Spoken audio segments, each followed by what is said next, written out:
Sorry about that. Hello, everyone. Welcome to round 1, group 3 of the Assassins Unlimited Invitational. I'm your host, Quarantined. Had to go do something there really quick, so we missed the first round, but let's go through all the players we have here. In the first position, playing as orange, we have Plasma Field. In the second position, playing as white, we have Jax Wild. In the third position, playing as blue, we have General Rivers. In the fourth position, playing as green, we have Chris and Chips. Excuse me. In the fifth position, playing as purple, we have Pentix. And in the sixth and final position, playing as black, we have Clive Chatterjee. So pretty good lobby. Now, for those of you who may not be very familiar with this is Assassins. So what Assassins is basically every player gets assigned a target, which I believe Zareki posted in the chat if you're curious as to who is targeting who. And the way you win the game is you kill that target. Now, you have to kill your target to win, and if someone kills your target before you can, they become your target. But usually, unless it's like straight up fed, the first kill is just whoever's target it was. That would definitely take some interesting circumstances for someone to die and it not be the person's target.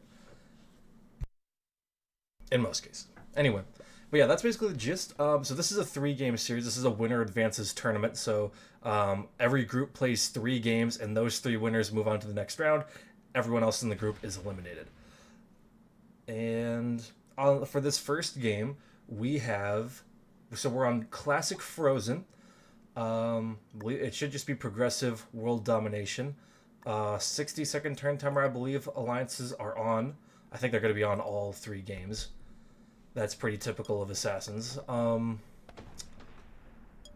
than that, I mean, I'd say it would be very shocking if we see any fixed settings at all in this tournament. Assassins is mostly played progressive.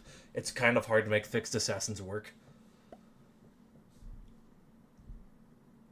without just like leading it to just being completely based on whoever's going first and getting a ton of generation. Prague fixes that a little bit. And because you never know because, Prague, often people say it's determined by turn. I think my mic is kind of loud. I don't want it to be that loud. If I'm peaking, let me know. And the main thing is if your target is behind you in turn order, that is good. But if they're ahead of you in turn order, that might be bad because chances are they'll trade before you and make it harder for you to get that kill. So wherever you are in the turn order, you usually want a target who is after you. We can actually take a look at who the targets are right now. Zareki posted them.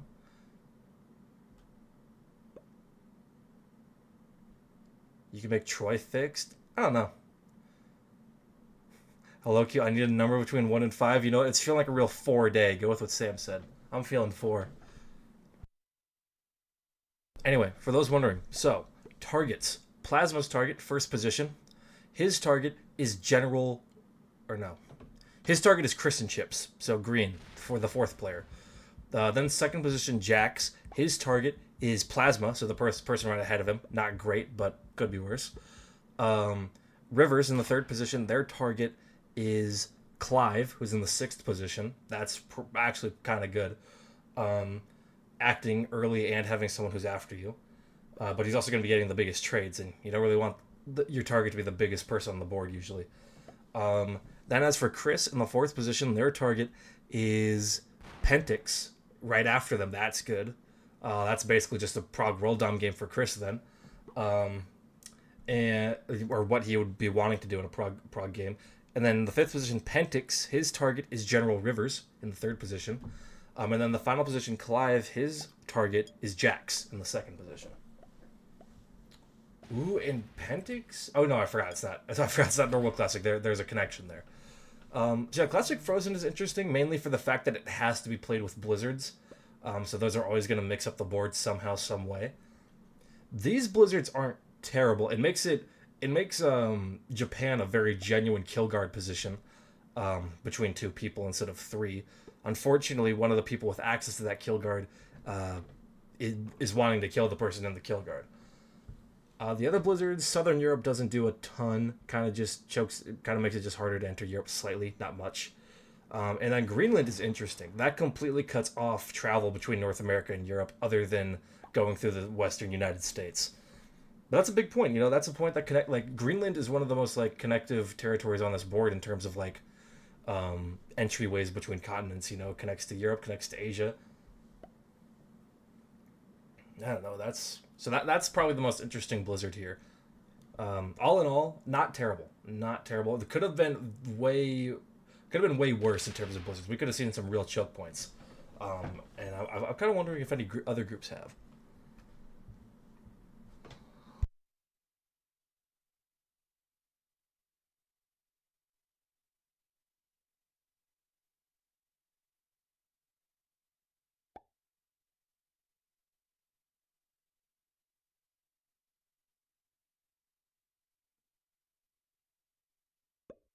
Now, the game is we're very early into the game, so it's hard to say for sure how people's lines are looking. But we can look currently at where people kind of spawned and how they're faced towards their target. So Plasma, first position. Um, they're going. So Plasma, the orange player, is going for Chris, the green player, in the fourth position. And if he's going to want to do that, the best way he could do it or accomplish it is by probably. I mean, if I had to guess, it would his lines aren't terrible. The five in Australia is something that he doesn't have access to, but right now all he has to do is punch through a four of rivers. That four will probably grow, but better yet, it might move. And Plasma Stack and Saya might be able to move down into Indonesia, which will give him completely straight lines on Chris. Then as for Jax, his target is Plasma, right ahead of him. His lines on Plasma could be better, especially okay. Chris moving into West Africa there, that makes them significantly worse because I mean now that six of Congo, he's gonna have to punch through some stack to get there, which I think he was going to have to anyway. But you know, his five in Madagascar can punch through something there to get that six. Other than that, Jax has completely clear lines. This board is kind of hard to run away from people on. It usually gets pretty tight, especially with six people. If there was less, then maybe, but I feel like it would be the same issue. It's just kind of hard to get away on a board that doesn't have a whole lot of corners. Um, Other than that, then we can go to Rivers. His target is Clive, the black player. His lines on Clive are actually pretty good. Actually, they're not. They could be better. The portals, the nine in South America and the four in Mexico, actually, are not very easy for him to get to. He's gonna have to portal hop and then punch through something. So I would say Rivers' lines on Clive aren't great at all currently, but they could get better. Um, and then we have Chris, the green player. Their target is who did I say again? Pentix, right. And their lines on Pentix are actually pretty good. The seven, actually no, they can get to the seven by hitting the six. As long as no one moves into Ukraine, which might happen right now. As long as no one moves into Ukraine, Chris's lines on Pentix are completely straight. Nothing is obstructing him from getting that kill if no one moves there. Which I feel like someone will eventually, but maybe it'll just be Pentix himself, and then that line will never get cut.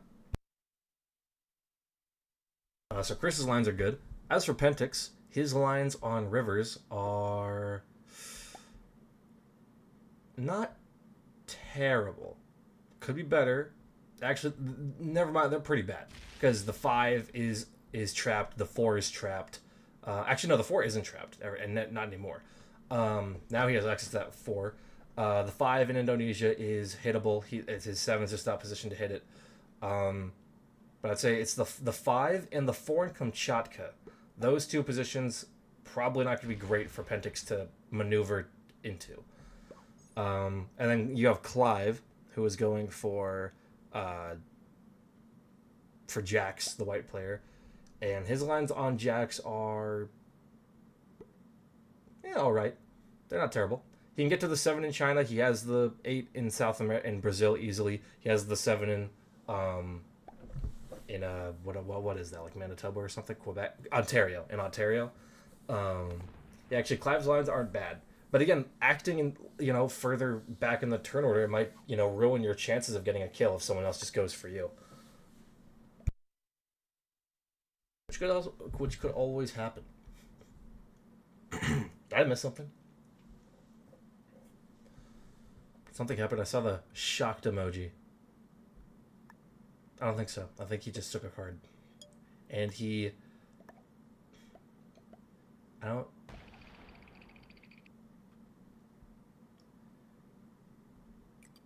Oh, because Jax is afraid. I think Jax thinks Pentix has him. Which isn't true, but I think that's what he thinks. I think that's why he was reacting to Chris like that, because he gave Pentix more open lines to Jax's kill. But Pentix isn't looking at Jax, he's looking at Rivers. He's got the wrong dragon. Yeah, it's so funny how many people use the how do you... Is it Jarls, I think it's right? Because it's Charles, but with an X instead of a C. So I think it's Jarls? Jarls? Something like that. That's what the dragon avatar in this game is called. And there's just a group of people who all use it. And they somehow find themselves in the same lobbies all the time.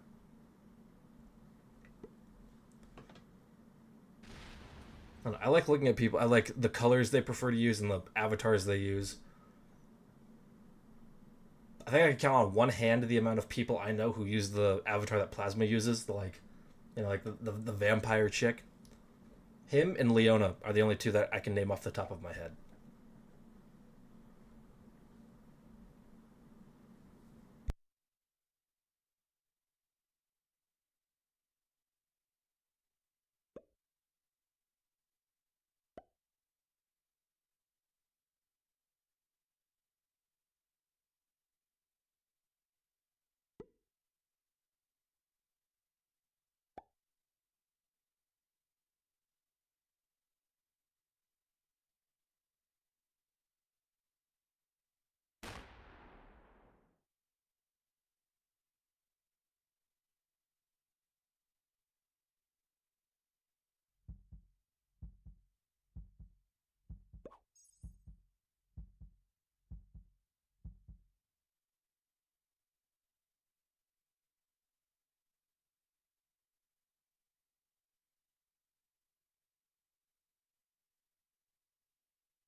Chris just kills Pentix in 2 turns.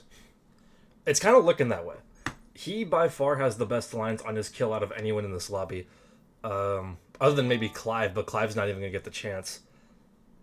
Like Clive's lines on Jax aren't great. Actually, no, they are.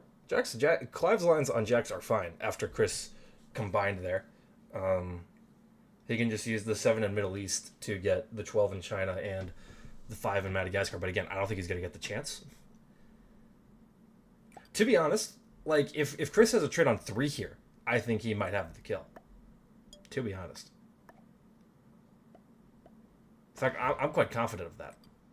Because he doesn't even have to add. He doesn't even have to add to anything, to any of his stack. Actually, yes, he does. He has to add some to Papua New Guinea, and then just add the rest to North Africa, and he has the win with a trade on 3.